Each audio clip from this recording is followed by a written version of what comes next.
Hey, this is Stu with the Multi Officer Real Estate Investment Club, and we're going to go over how I analyze a rental property if I'm looking to buy something, and this is a single family only. So at the top here, everything in the yellow again is you can change to match what the property is you're looking at.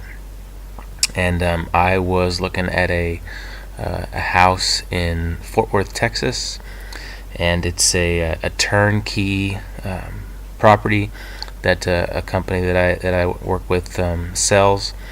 And so here's the analysis of it. The purchase price of a single family home. It was a 3-bed, 2-bath in Fort Worth, and it was for sale for $105,000, and it was currently rented for $1,100 a month.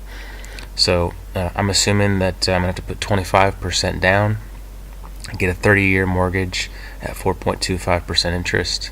So the payment was about $387 a month. So the purchase costs, the down payment plus closing costs, I was going to pay half of the realtor fee and then closing costs. So total purchase cost for me was $30,450. So then I go down and I calculate all the annual costs per year. So the mortgage principal and interest was $4,648, and then annual taxes and insurance. It's somewhat high in Texas, but there's no state income tax, so the tax is 2.19% and insurance 1.2%. And then I always calculate in, this is the most conservative I can be with it, because it can only be better from there. I do maintenance of 10%, and I save for capital expenditures of 10%, and I save for property management at 10%, and I always estimate that there's going to be 1 month of vacancy in the property. So if you add all those up there, the annual cash out of pocket is $11,558.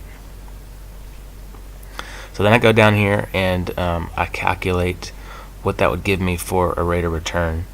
And so the leverage ratio is 4-to-1, and by that I mean I put 25% down, so it's 4 parts to the financing, 1 part me, and then the rest the bank. The leverage rate is 4.25%, which is the loan rate that I got up here, the interest rate of 4.25%. And then the cap rate is 5.99, and the cap rate is the NOI divided by the purchase price.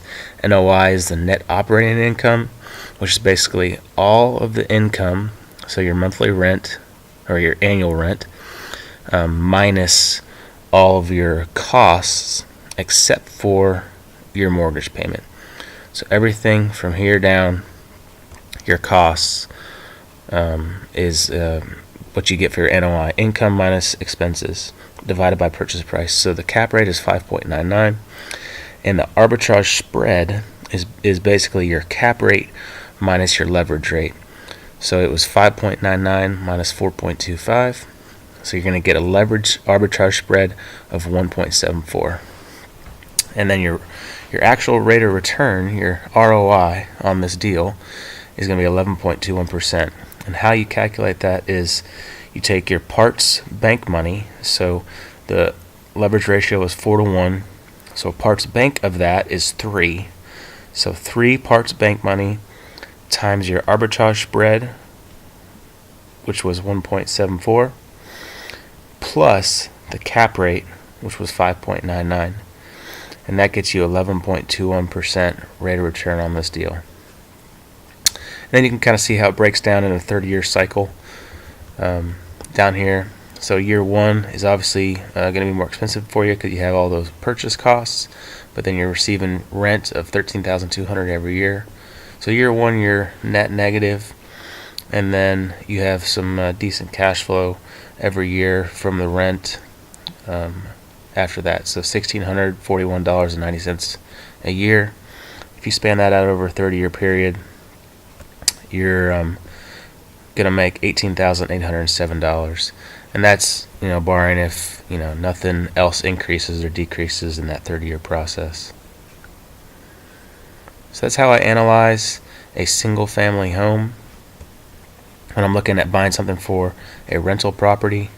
If you would like a copy of it, feel free to email us or contact us on our website at Moriak. If you're not a member, you can become a member for free. It's available for all military service members, past and present, all ranks and services. And then like us on Facebook. And I hope you guys enjoy.